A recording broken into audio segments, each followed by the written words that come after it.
ದರ್ಶನ್ಗೆ ಜಾಮೀನು ಮಂಜೂರು ಬೆನ್ನಲ್ಲೇ ಆಪರೇಷನ್ ಡೌಟ್. ಫಿಸಿಯೋಥೆರಪಿ ಮೂಲಕವೇ ದರ್ಶನ್ ಚಿಕಿತ್ಸೆಯನ್ನ ಪಡೆಯಬಹುದು. ಅಯ್ಯೋ, ಸರ್ಜರಿ ಮಾಡಿಸ್ಕೊಳ್ತೀವಿ ಅಂತ ಆಚೆ ಬಂದನೇ ಸರ್ಜರಿ ಮಾಡಿಸ್ಕೊಂಡಿಲ್ಲ, ಇನ್ನೇನು ಸರ್ಜರಿ ಮಾಡಿಸ್ಕೊಳ್ತಾರೆ. ದರ್ಶನ್ಗೆ ಜಾಮೀನು ಮಂಜೂರು ಬೆನ್ನಲ್ಲೇ ಆಪರೇಷನ್ ಡೌಟ್. ಫಿಸಿಯೋಥೆರಪಿ ಮೂಲಕವೇ ದರ್ಶನ್ ಚಿಕಿತ್ಸೆಯನ್ನ ಪಡ್ಕೊಳ್ಬೋದು. ಅದನ್ನೂ ಪಡ್ಕೊಳ್ಳಿಕ್ಕೂ ನಡೆಯುತ್ತೆ. ಆರಾಮಾಗಿ ಓಡಾಡ್ಕೊಂಡು ಫಿಲ್ಮ್ ಶೂಟಿಂಗು ಮಾಡ್ಕೊಳ್ಬೋದೇನು. ಯಾರೆಲ್ಲ ದುಡ್ಡನ್ನು ಹಾಕಿದ್ರು ಅವ್ರು ಒಂಚೂರು ರಿಲ್ಯಾಕ್ಸ್ ಆಗಿರುತ್ತೆ. ಅಟ್ಲೀಸ್ಟ್ ಇದನ್ನಾದರೂ ಮಾಡೋಣ ಅಂತೇಳಿ. ಬಟ್ ಈ ಜಾಮೀನು ಮಂಜೂರು ಮಾಡುವಂಥ ಸಂದರ್ಭದಲ್ಲಿ ಅಲ್ಲಿ ಏನಾದರೂ ಕಂಡೀಷನ್ಸ್ಗಳು ಇದೆಯಾ ನೋಡಬೇಕಾಗಿದೆ. ಅದು ಭಾಳ ಮುಖ್ಯವಾಗುತ್ತೆ. ಜಾಮೀನು ಮಂಜೂರು ಆಗಬೇಕಾದಂಥ ಸಂದರ್ಭದಲ್ಲಿ ಇಲ್ಲಿಂದ ಆಚೆ ಹೋಗೋ ಹಾಗಿಲ್ಲ, ಅಲ್ಲಿ ಓಡಾಡೋ ಹೋಗಿಲ್ಲ, ಇಲ್ಲಿಲ್ಲ ಅಂತ ಹೇಳಿ. ಸೊ ಶೂಟಿಂಗಲ್ಲಿ ಭಾಗಿಯಾಗ್ಬೋದಾ ಏನಿಲ್ವಾ ಆ ಥರ ಏನಾದರೂ ಇದೆಯಾ ನೋಡಬೇಕು. ಸದ್ಯಕ್ಕೆ ಒಂದು ನನ್ನ ಕ್ರೈಮ್ ಬ್ಯೂರೋ ಹೆಡ್ ಆಗಿರುವಂಥ ಮುರಳೀಧರನ ಸಂಪರ್ಕಕ್ಕೆ ಸಿಗ್ತಾ ಇದ್ದಾರೆ. ಮುರಳಿ, ಈಗ ಜಾಮೀನೇನೋ ಮಂಜೂರಾಗಿದೆ, ಬಿಗ್ ರಿಲೀಫ್ ಅಂತೂ ಸಿಗ್ತಾ ಇದೆ. ಒಂದು ಕಡೆಗೆ ರೇಣುಕಾಸ್ವಾಮಿ ಕುಟುಂಬಕ್ಕೆ ಸಂಕಟ, ಇನ್ನೊಂದು ಕಡೆಗೆ ದರ್ಶನ್ ಅಭಿಮಾನಿಗಳಿಗೆ, ದರ್ಶನ್ ಕುಟುಂಬಕ್ಕೆ ಒಂದಿಷ್ಟು ರಿಲ್ಯಾಕ್ಸೇಷನ್. ಬಟ್ ಇದರ ಮಧ್ಯದಲ್ಲಿ ಜಾಮೀನಿಗೆ ಏನಾದರೂ ಒಂದಿಷ್ಟು ಕಂಡೀಷನ್ಸ್, ಷರತ್ತುಗಳನ್ನೇನಾದರೂ ಹಾಕಿದ್ದಾರಾ? ಅರುಣ್, ಏನಂದ್ರೆ ಕೇವಲ ಇವತ್ತು ಜಾಮೀನಿನ ಆದೇಶವನ್ನು ಹೊರಡಿಸಿರುವಂಥದ್ದು. ಆದೇಶದ ಪ್ರತಿಯಲ್ಲಿ ಯಾವ್ಯಾವ ರೀತಿಯ ಕಂಡೀಷನ್ಗಳನ್ನು ಹಾಕಿದ್ದಾರೆ ಏನು ಅನ್ನೋದ್ರ ಬಗ್ಗೆ ಮುಂದಿನ ಹೊತ್ತುಗಳಲ್ಲಿ ಗೊತ್ತಾಗಬೇಕಾದಂಥದ್ದು. ಜೊತೆಗೆ 7 ಜನ ಆರೋಪಿಗಳ ಜಾಮೀನು ಅರ್ಜಿ ವಿಚಾರಣೆ ಇತ್ತು. ಅರ್ಜಿ ವಿಚಾರಣೆಯ ವಾದ ಪ್ರತಿವಾದವನ್ನು ಆಲಿಸಿ ಇವತ್ತು ಎಲ್ಲ 7 ಜನ ಆರೋಪಿಗಳಿಗೂ ಕೂಡ ಜಾಮೀನನ್ನು ಮಂಜೂರು ಮಾಡಿರುವಂಥದ್ದು. ಈಗ ಅನುಕುಮಾರ್, ಅಂದ್ರೆ ಈ ಪ್ರಕರಣದ ಆರೋಪಿ ಅನುಕುಮಾರ್ ಏನಿದ್ದಾರೆ, ಅವರ ಪರ ವಕೀಲ ರಂಗನಾಥ್ ರೆಡ್ಡಿ ಅವರು ಮಾತನಾಡ್ತಾ ಇದ್ದಾರೆ. ಅವರನ್ನೇ ಕೇಳೋಣ, ಏನು ಹೇಳ್ತಾರೆ ಇವತ್ತು ಕೋರ್ಟ್ ಆದೇಶದ ಬಗ್ಗೆ. ಅಪಹರಣ ಮತ್ತು ಹಲ್ಲೆ ಆರೋಪ ಏನು ಕಂಡು ಬಂದಿತ್ತು ಅನುಕುಮಾರ್ ಮತ್ತು ಜಗದೀಶ್ ಅವರ ವಿರುದ್ಧ, 6ನೇ ಮತ್ತು 7ನೇ ಆರೋಪಿಗಳು ನೋಡಿ, ಯಾವುದೇ ಒಂದು ಈ ಒಂದು ಹಲ್ಲೆಯ ಬಗ್ಗೆ ಯಾವುದೇ ರೀತಿಯ ಒಂದು ಒಳಸಂಚು ಇರೋದಿಲ್ಲ ಈ ಆರೋಪಿಗಳ ವಿರುದ್ಧ ಅನ್ನೋದು ನಮ್ಮ ಪ್ರಮುಖವಾದ ವಾದ ಆಗಿರ್ತದೆ.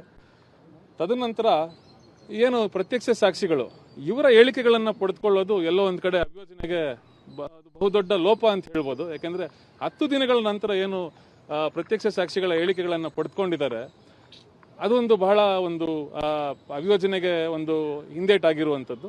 ಮತ್ತು ಈ 6ನೇ ಮತ್ತು 7ನೇ ಆರೋಪಿಗಳ ಸಂಬಂಧಗಳಿಗೆ ಸಂಬಂಧಪಟ್ಟಂತೆ ಪ್ರತ್ಯಕ್ಷ ಸಾಕ್ಷಿಗಳು ಎಲ್ಲಿಯೂ ಸಹ ಅವರ ಹೇಳಿಕೆಗಳಲ್ಲಿ ಅವರ ಬಗ್ಗೆ, ಅವರ ಇರುವಿಕೆಯ ಬಗ್ಗೆ ಉಲ್ಲೇಖವನ್ನು ಮಾಡಿರೋದಿಲ್ಲ. ನೋಡಿ, ಈ ಆಧಾರಗಳನ್ನು ಮುಂದಿಟ್ಕೊಂಡು ನಾವೇನು ವಾದವನ್ನು ಮಂಡಿಸಿದ್ವಿ, ನ್ಯಾಯಾಲಯ ಇವತ್ತು ಜಾಮೀನು ಅರ್ಜಿಗಳನ್ನು ಪುರಸ್ಕೃತಗೊಳಿಸಿರುವಂಥದ್ದು. ಪ್ರಾಸಿಕ್ಯೂಷನ್ ಚಾರ್ಜ್ ಶೀಟ್ ಅಲ್ಲಿ ತುಂಬಾ ಗಂಭೀರವಾಗಿ ಆರೋಪವನ್ನ ಮಾಡಿದ್ರು. ಸೊ ಅವರು ಕೂಡ ಪ್ರತಿವಾದ ಮಾಡುವಾಗ ಅಷ್ಟೇ ಗಂಭೀರವಾದ ಆರೋಪ ಮಾಡಿದ್ರು. ಎಲ್ಲಿ ನಿಮಗೆ ಸ್ವಲ್ಪ ಇದು ಪ್ಲಸ್ ಆಯ್ತು ಅನ್ನುವಂಥದ್ದು? ನೋಡಿ, ಈ ಒಂದು ಪ್ರಕರಣ ಸಾಂದರ್ಭಿಕ ಸಾಕ್ಷಿಗಳ ಮೇಲೆ ಮಾತ್ರ ಅವಲಂಬಿತವಾಗಿರುವಂತಹ ಪ್ರಕರಣ ಅಲ್ಲ. ಇದು ಡೈರೆಕ್ಟ್ ಎವಿಡೆನ್ಸ್, ಅಂದ್ರೆ ಪ್ರತ್ಯಕ್ಷ ಸಾಕ್ಷಿಗಳ ಮೇಲೆ ಅವಲಂಬಿತವಾಗಿರುವಂತಹ ಒಂದು ಪ್ರಕರಣ. ಹಾಗಾಗಿರೋದ್ರಿಂದ ನೋಡಿ, ಬಹಳಷ್ಟು ದಿನಗಳ ಏನೊಂದು ನಿಧಾನಗತಿಯಲ್ಲಿ ಈ ಪ್ರತ್ಯಕ್ಷ ಸಾಕ್ಷಿಗಳ ಹೇಳಿಕೆಗಳನ್ನು ದಾಖಲಿಸಿಕೊಂಡಿರುವಂಥದ್ದು, ಅದು ಬಹಳಷ್ಟು ಅನುಮಾನಗಳಿಗೆ ಈಡು ಮಾಡಿಕೊಟ್ಟಿತ್ತು. ಒಂದು. ಎರಡನೇದಾಗಿ ಏನು ರಕ್ತ ಮಿಶ್ರಿತ ಬಟ್ಟೆಗಳನ್ನು ಮತ್ತು ಕೆಲವೊಂದಷ್ಟು ವಸ್ತುಗಳನ್ನು ಏನು ಅಮಾನತು ಪಂಚನಾಮೆ ಅಡಿಯಲ್ಲಿ ಇವರು ವಶಪಡಿಸ್ಕೊಂಡಿದ್ರು ಪೊಲೀಸ್ನವರು. ನೋಡಿ, ಆ ಒಂದು ಏನೊಂದು ಹಣೆಯ ಮೇಲೆ ಆಗಿದ್ದಂತಹ ಒಂದು ಸಣ್ಣ ಗಾಯ, ರಕ್ತ ಚಿಮ್ಮುವುದಕ್ಕೆ ಆ ಒಂದು ಗಾಯದಿಂದ ಯಾವುದೇ ಕಾರಣಕ್ಕೂ ಅದು ಆ ಒಂದು ಮಟ್ಟಕ್ಕೆ, ಅಷ್ಟು ಒಂದು ಕ್ವಾಂಟಿಟಿಯಲ್ಲಿ ರಕ್ತ ಚಿಮ್ಮುವುದಕ್ಕೆ ಆ ಒಂದು ಗಾಯದಿಂದ ಸಾಧ್ಯ ಆಗೋದಿಲ್ಲ ಅನ್ನೋದು ಕೂಡ ನಮ್ಮ ವಾದ ಆಗಿರ್ತದೆ. 39 ಗಾಯಗಳಿರುವಂಥದ್ದು, ಆದರೆ ಅವು ರಕ್ತ ಗಾಯಗಳಲ್ಲ. ಅಂದ್ರೆ ಈ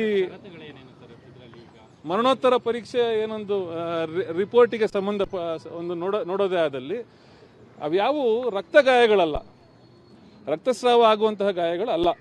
ಹಾಗಾಗಿ ಪ್ರಮುಖವಾಗಿ ಏನು ಈ ಪ್ರತ್ಯಕ್ಷ ಸಾಕ್ಷಿಗಳು ಇವರ ಒಂದು ಹೇಳಿಕೆಗಳನ್ನು ಗಮನಿಸೋದೇ ಆದರೆ ಬಹಳಷ್ಟು ಅನುಮಾನಗಳು ಕಂಡು ಬರ್ತಿದ್ದಂತೂ ನಿಜ. ಇಲ್ಲ ನೋಡಿ, ಇವತ್ತು ಬಿಡುಗಡೆಗೊಳಿಸ್ಲಿಕ್ಕೆ ಸಾಧ್ಯ ಇಲ್ಲ. ಯಾಕೆಂದ್ರೆ ಅಧಿಕೃತವಾದ ಒಂದು ಪ್ರತಿಯನ್ನು ನಾವು ಪಡೆದು ಅನಂತರ ಮಾನ್ಯ ಸೆಷನ್ಸ್ ನ್ಯಾಯಾಲಯದಲ್ಲಿ ಶ್ಯೂರಿಟಿಯನ್ನ ಕೊಟ್ಟ ನಂತರ, ಅದಾದ ನಂತರ ಬಿಡುಗಡೆ ಆಗುವಂತದ್ದು ಆಗ್ತದೆ. ದರ್ಶನ್ ವಿಚಾರಕ್ಕೆ ಮಾತಾಡಿದ್ರೆ ಮೆಡಿಕಲ್ ಗ್ರೌಂಡ್ ಮೇಲೆ ಅವರು ಎಂಟ್ರಿ ಮೇಲೆ ತೆಗೆದುಕೊಂಡಿದ್ರು, ಅಂದ್ರೆ ಆಪರೇಷನ್ ಮಾಡಿಸ್ತೀವಿ ಅನ್ನುವಂಥದ್ದು. ಇನ್ನು ಮುಂದೆ ಆ ತರದ್ದು ಯಾವುದೇ ಆಪರೇಷನ್ ಮಾಡಿಸ್ಲೇಬೇಕು, ಅದ ಅವ್ರಿಗೆ ಬಿಟ್ಟ ಖಂಡಿತ. ನೋಡಿ, ಈಗ ಮಧ್ಯಂತರ ಜಾಮೀನು ವಿಲೀನ ಆಗುವಂಥದ್ದು, ಈ ಏನೊಂದು ನಿಯಮಿತ ಜಾಮೀನು ಈ ಒಂದು ನಿಯಮಿತ ಜಾಮೀನು ಏನು ಸಿಕ್ಕಿರುವಂಥದ್ದು, ಮಧ್ಯಂತರ ಜಾಮೀನು ಅದರ ಜೊತೆಗೆ ವಿಲೀನ ಆಗಿರುವಂಥದ್ದು. ಹಾಗಾಗಿ ಮಧ್ಯಂತರ ಜಾಮೀನನ್ನು ಮತ್ತೆ ಪಡೆದುಕೊಳ್ಳುವ ಅಥವಾ ವಿಸ್ತರಣೆ ಮಾಡುವ ಯಾವುದೇ ಒಂದು ನೆಸೆಸಿಟಿ ಇರೋದಿಲ್ಲ. ಮಾನ್ಯ ಹಿರಿಯ ವಕೀಲರಾದಂಥ ಸಿ ವಿ ನಾಗೇಶ್ ಅವರು ಅಪೀರ್ ಆಗಿದ್ದರು. ಆಮೇಲೆ ಉಳಿದಂಥ ಆರೋಪಿಗಳ ಪರವಾಗಿ ಹಿರಿಯ ವಕೀಲರಾದಂಥ ಸಂದೇಶ್ ಚೋಟ ಮತ್ತು ಅರುಣ್ ಶಾಮ್ ಅವರು ಅಪೀರ್ ಆಗಿದ್ದರು. ನಾವು ಸೆಷನ್ಸ್ ಕೋರ್ಟಲ್ಲೂ ಸಹ ದರ್ಶನ್ ಮತ್ತು ಉಳಿದಂಥ ಆರೋಪಿಗಳನ್ನ ಈ ಪ್ರಕರಣದಲ್ಲಿ ಸಿಲುಕಿಸಲಾಗಿದೆ.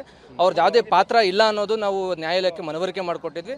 ಅದನ್ನೆಲ್ಲ ಅಂಶಗಳನ್ನ ಪರಿಗಣಿಸಿ ಮೇಲ್ನೋಟಕ್ಕೆ ಅಂದರೆ ಜಾಮೀನು ಕೊಡುವಂಥ ಸಂದರ್ಭದಲ್ಲಿ ಯಾವ್ಯಾವ ರೀತಿಯ ಅಂಶಗಳನ್ನ ಪರಿಗಣಿಸ್ಬೋದು ಅದನ್ನು ಪರಿಗಣಿಸಿ ಮಾನ್ಯ ಉಚ್ಚ ನ್ಯಾಯಾಲಯ ಇವತ್ತು ಜಾಮೀನು 6 ವಾರಗಳ ಕಾಲ ಮಧ್ಯಂತರ ಜಾಮೀನು ಮಂಜೂರಾಗಿತ್ತು. ಈಗ ರೆಗ್ಯುಲರ್ ಬೇಲ್ ಸಿಕ್ಕಿರೋದ್ರಿಂದ ಅದರ ವಿಚಾರ ಏನಾಗುತ್ತೆ ಸರ್? ಏನಾಯ್ತು ಆರ್ಡರ್ ಹೇಳಿ. ಇವತ್ತು ದರ್ಶನ್ ಮತ್ತು ಉಳಿದಂಥ ಎಲ್ಲ ಆರೋಪಿಗಳನ್ನ ರೇಣುಕಾಸ್ವಾಮಿ ಪ್ರಕರಣದಲ್ಲಿ ಮಾನ್ಯ ಉಚ್ಚ ನ್ಯಾಯಾಲಯ ಇವತ್ತು ರೆಗ್ಯುಲರ್ ಬೇಲ್ ಕೊಟ್ಟಿದೆ. ಅಂದರೆ ಇದರಲ್ಲಿ ದರ್ಶನ್ ಅವ್ರನ್ನ ಯಾವ ರೀತಿ ಪ್ರಕರಣದಲ್ಲಿ ಸಿಗಾಕ್ಸಲಾಗಿತ್ತು ಅನ್ನೋದು ನಮ್ಮದು ವಾದ ಆಗಿತ್ತು. ಹಿರಿಯ ವಕೀಲರಾದಂಥ ಸಿ ವಿ ನಾಗೇಶ್ ಅವರು ಮತ್ತು ಸಂದೇಶ್ ಚೌಟ ಮತ್ತೊಬ್ಬ ಹಿರಿಯ ವಕೀಲರು ಮತ್ತು ಇನ್ನೊಬ್ಬರು ಹಿರಿಯ ವಕೀಲರು ಅರುಣ್ ಶಾಮ್ ಅವರು ವಾದ ಮಂಡನೆ ಮಾಡಿದರು. ಆ ಎಲ್ಲ ಅಂಶಗಳನ್ನ ಪರಿಗಣನೆ ಮಾಡಿ ಇವತ್ತು ಮಾನ್ಯ ಉಚ್ಚ ನ್ಯಾಯಾಲಯ ಷರತ್ತುಬದ್ಧ ಜಾಮೀನನ್ನ ಆರೋಪಿಗಳು ಕೊಟ್ಟಿದೆ ಸರ್. ಷರತ್ತುಬದ್ಧ ಅಂತ ನೀವು ಹೇಳಿದ್ರಿ, ಏನು ಕಂಡೀಷನ್ಸ್ ಏನು? ಅದು ಕಂಡೀಷನ್ಸು ಈ ಆರೋಪಿಗಳು ಪ್ರಕರಣದಲ್ಲಿರುವಂಥ ಸಾಕ್ಷಿದಾರನ ಬೆದರಿಕೆ ಹಾಕಬಾರ್ದು, ಆಮೇಲೆ ಪ್ರಕರಣದಲ್ಲಿರುವಂಥ ಯಾವುದೇ ಸಾಕ್ಷಿಗಳನ್ನ ನಾಶ ಮಾಡಬಾರ್ದು, ಹಾಗೆ ನ್ಯಾಯಾಲಯದ ಜುರಿಸ್ಡಿಕ್ಷನ್ ಅಂದರೆ ಅದನ್ನು ನ್ಯಾಯಾಲಯದ ಪರಿಮಿತಿನ ಬಿಟ್ಟು ಹೋಗಬಾರ್ದು ಅನ್ನೋವಂಥ ಒಂದಷ್ಟು ಷರತ್ತುಗಳನ್ನ ವಿಧಿಸಿದ್ದಾರೆ. ಉಳಿದಂಥ ಷರತ್ತುಗಳು ನಮಗೆ ಆದೇಶದ ಪ್ರತಿ ಸಿಕ್ಕಿದ ನಂತರ ನಮಗೆ ಗೊತ್ತಾಗುತ್ತೆ. ಮಧ್ಯಂತರ ಆದೇಶಕ್ಕೆ ಸಂಬಂಧಪಟ್ಟಂಗೆ ಏನಿದೆ ಸರ್? ಈಗ ಮಧ್ಯಂತರ ಆದೇಶ ಇತ್ತು, ಅದಾದ ಮುಗೀತು.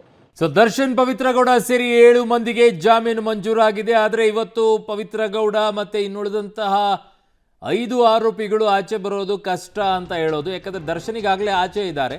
ಈಗ ಮಧ್ಯಾಹ್ನ ಆಗಿರೋದ್ರಿಂದ ಎಲ್ಲವೂ ಕೂಡ ಶ್ಯೂರಿಟಿಯನ್ನೆಲ್ಲ ಕಂಪ್ಲೀಟ್ ಮಾಡಬೇಕಾಗುತ್ತೆ. ಹಾಗಾಗಿ ನಾಳೆ ಆಗುತ್ತಾ ಅನ್ನುವಂಥದ್ದನ್ನು ನೋಡಬೇಕು. ನಾಳೆಗೆ ಸಾಧ್ಯತೆ ಇದೆ. ದರ್ಶನ್ಗೆ ಜಾಮೀನು ಮಂಜೂರಾಗಿದೆ, ರೆಗ್ಯುಲರ್ ಬೇಲ್ ಈಗ ಲಭ್ಯವಾಗಿದೆ. ಎಲ್ಲ 7 ಆರೋಪಿಗಳಿಗೂ ಕೂಡ ಹೈಕೋರ್ಟ್ ಜಾಮೀನನ್ನು ನೀಡಿದೆ. ರೇಣುಕಾಸ್ವಾಮಿ ಮರ್ಡರ್ ಕೇಸ್ನಲ್ಲಿ ಅಪಹರಣ, ಹಲ್ಲೆ ಆರೋಪ ಇತ್ತು. ಸೊ 6ನೇ ಆರೋಪಿ ಅನುಕುಮಾರ್, 7ನೇ ಆರೋಪಿ ನಾಗರಾಜ್ ಇರುವಿಕೆಯ ಬಗ್ಗೆ ಉಲ್ಲೇಖ ಇಲ್ಲ. ಸಾಂದರ್ಭಿಕ ಸಾಕ್ಷಿಗಳ ಮೇಲೆ ಪ್ರಕರಣ ಅವಲಂಬಿತವಾಗಿಲ್ಲ. ಜಾಮೀನು ಬಳಿಕ ವಕೀಲ ರಂಗನಾಥ ರೆಡ್ಡಿ ಅವರು ಹೇಳಿಕೆಯನ್ನ ಕೊಟ್ಟಿದ್ದಾರೆ. ರಕ್ತ ಮಿಶ್ರಿತ ಬಟ್ಟೆ ವಶಪಡಿಸಿಕೊಂಡಿದ್ದರು. ಹಣೆ ಮೇಲೆ ಆಗಿರುವ ಸಣ್ಣ ಗಾಯ ಅದು ಅನ್ನುವಂಥದ್ದನ್ನ ಹೇಳ್ತಾ ಇದ್ದಾರೆ. ಸೊ ಎಲ್ಲವೂ ಕೂಡ ಬರುತ್ತೆ. ಡಿಟೇಲ್ ಆದಂಥ ಕಾಪಿಯನ್ನು ನೋಡಿದಾಗ ಜಾಮೀನು ಯಾವ ಇದರ ಮೇಲೆ ಕೊಟ್ಟಿದ್ದಾರೆ ಏನು ಅನ್ನೋದು ಗೊತ್ತಾಗುತ್ತೆ. ಮೊದಲನೇ ಆರೋಪಿ ಪವಿತ್ರ ಗೌಡಗೂ ಕೂಡ ಜಾಮೀನು ಮಂಜೂರಾಗಿದೆ. ಇವತ್ತು ಜಾಮೀನು ಸಿಕ್ಕರೂ ಕೂಡ ಆರೋಪಿಗಳಿಗೆ ಬಿಡುಗಡೆ ಇಲ್ಲ ಇವತ್ತು.